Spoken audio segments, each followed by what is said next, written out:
A descoberta da história, capítulo 1. Era 1793, quando Maria Antonieta e Luís XVI foram decapitados na guilhotina em Paris. 2 anos depois, com 25 anos de idade, Napoleão conquistou as tropas austríacas. Depois, em 1798, ele conquista o norte da África e o Egito, preparando-se para ocupar toda a Europa com seu desejo imperialista. Entretanto, as ilhas do Reino Unido não seriam para ele alvo fácil, pois eram naquele momento a grande potência econômica e tinham relações com alguns dos antigos descobridores do grande império ultramarino. O que queria dizer, em poucas linhas, que Portugal era a nossa aliada da Inglaterra desde os anos 1373, com o Tratado de Aliança, embora a Espanha não o fosse e já tivesse derrotado Portugal com a ajuda de Napoleão na Guerra das Laranjas. Digo nossa, pois que para nós irlandeses, sem independência, pensar que éramos parte do Reino Unido às vezes era um bom negócio.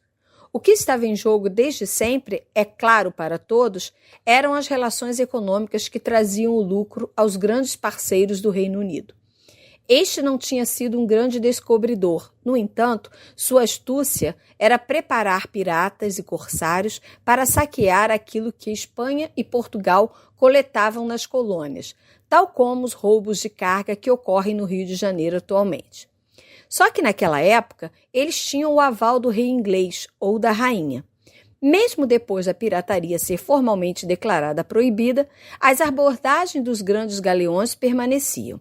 Ou seja, se desde 1500 os piratas existiam, e não seria de uma hora para outra que deixariam de existir, pois que dessa forma era como o Reino Unido, assim declarado em 1808, Reino da Grã-Bretanha e Irlanda, fazia sua fortuna, apesar de no início do século XVIII terem eles mesmos repudiado a pirataria.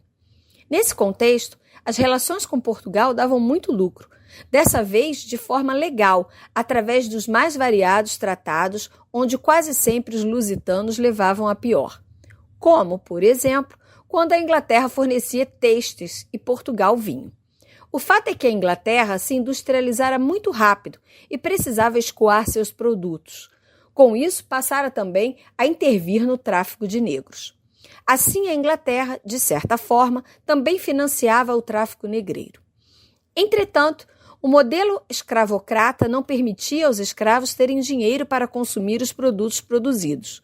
Logo, a pressão inglesa, depois de seu processo de industrialização, começou a atuar contra o tráfico negreiro já no início do século XIX. A julgar pelo que ocorria nos mares, desde 1805, a Marinha Britânica já tinha derrotado a França e a Espanha na Batalha de Trafalgar. Cabia aos ingleses o controle absoluto dos oceanos, enquanto Napoleão seguia controlando as terras do continente. Todavia, não contentes com o fato, em 1º de setembro de 1807, nós, o Reino Unido da Grã-Bretanha e Irlanda, bombardeamos a Dinamarca. No ocorrido, foram 4 dias e 4 noites lançando fogo sobre a cidade de Copenhague, deixando um rastro de 2.000 pessoas mortas. Sem dó nem piedade, nós ainda nos apropriamos dos navios, da munição, e a cidade ficou sem guarda. Eu não gostava dessa história. Sabia que meu país fazia parte de um grupo que não tinha escrúpulos e só via à sua frente seus próprios interesses, o que havia se intensificado depois que perdemos os Estados Unidos da América na guerra entre 1775 e 1783. Eu também não gostava de guerras, mas sabia que para um país com um território pequeno, 1 ou 2 ilhas, a riqueza teria que chegar por outras vias. Manteríamos então o espírito belicoso por muito tempo, principalmente contra a França, que seria a nossa arqui-inimiga. Logo, tudo o que fazíamos naquele momento era para acabar com o império de Napoleão. Mas tinham outras questões envolvidas. Sem querer participar de uma batalha que não me dizia respeito, pois eu tinha estudado para salvar vidas e não matar homens, comecei a pensar em sair do país por um tempo, até que tudo se acalmasse. Em 1807, Napoleão, então, declara o bloqueio continental na Europa contra a Inglaterra e invade Portugal. Dom João VI e toda a corte fogem, então, para o Brasil com a nossa proteção. Ingleses e irlandeses juntos fazem a guarda da travessia do Atlântico, o que estreitou ainda mais nossa relação com Portugal. Sem dúvida que tal proteção tinha um preço. Esperávamos ser recompensados logo de imediato com a realização de muito comércio com a colônia, que assumia ali o status de centro do Império Português. Entretanto, não foi bem assim que aconteceu, pois que Dom João VI, logo que chegou ao Brasil, abriu os portos para todas as nações amigas, ferindo nossos interesses de privilégio. Posteriormente, as forças portuguesas derrotaram Napoleão na Batalha do Vimeiro. Mas até que ele fosse derrotado definitivamente na Batalha de Waterloo, em 1815, e mesmo depois, Portugal tornou-se o grande parceiro inglês, o que favorecia a saída de navios com imigrantes e funcionários do reino de Sua Majestade para ver o que se passava do outro lado do mundo, e certamente auferir aqui algum lucro para depois levar embora. Meu nome é Henry McCormick, sou irlandês, de uma família muito grande. Meu pai chamava-se Thomas McCormick e minha mãe Nanny Riddell. Meus pais se casaram no condado irlandês de Tyrone, por volta do final do século XVIII. Eles tiveram muitos filhos, 9 no total, todos homens e uma mulher. Eu fui o terceiro filho e me formei em medicina com muito esforço da família. Sempre tive impulso para as ciências. Na época se estudava tudo junto.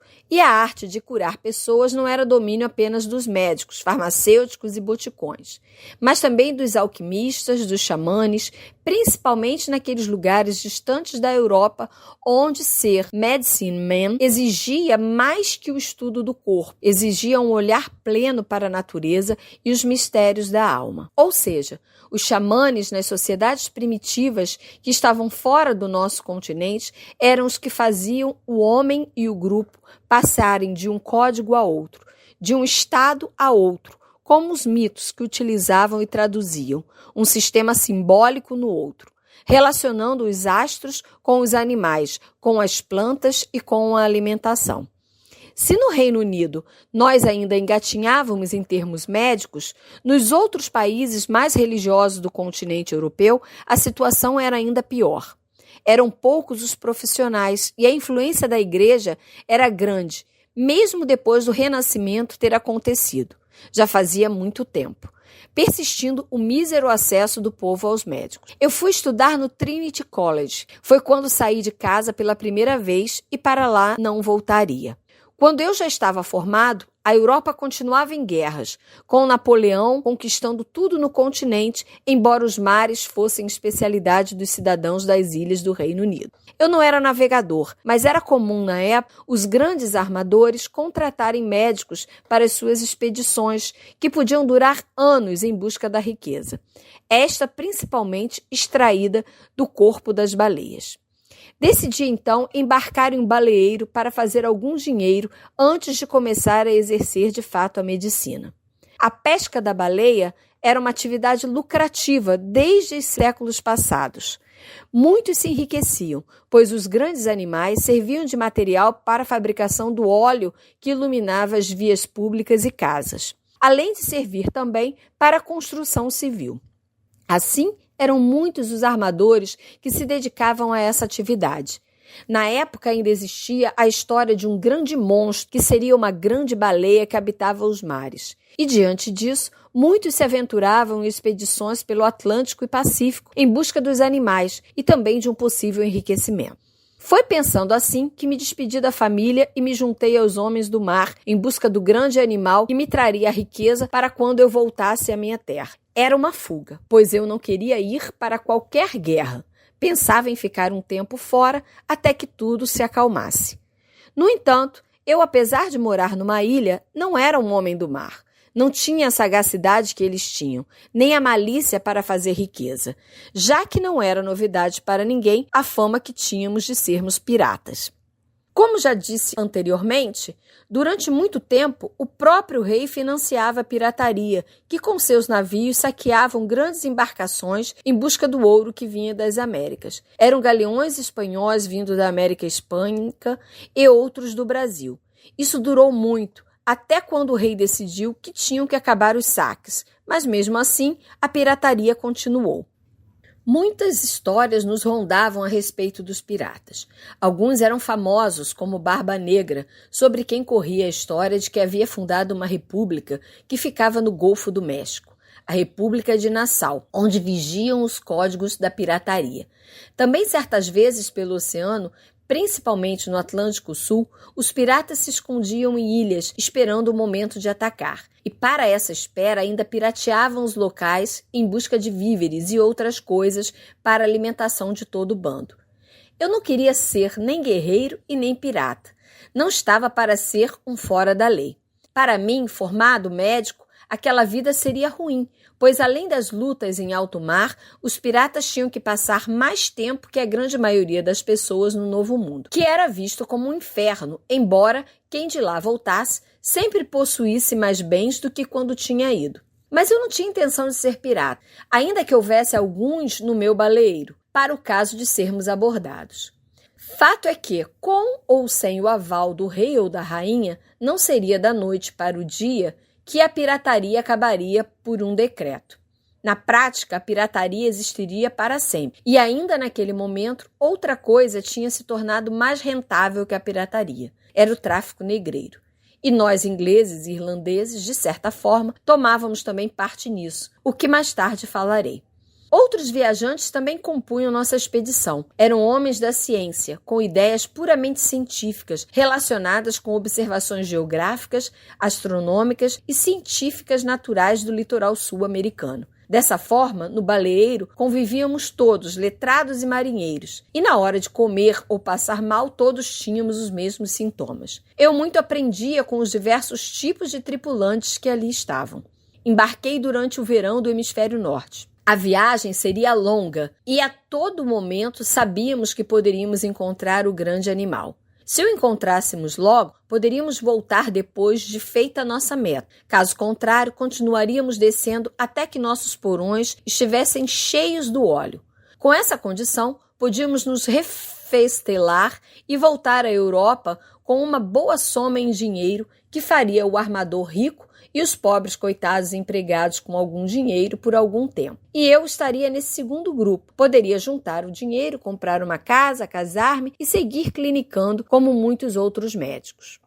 No navio, tudo para mim era novo, desde a comida, os turnos de trabalho, as conversas e os rituais. Eu gozava de certo respeito por ser médico e atender aos que precisavam.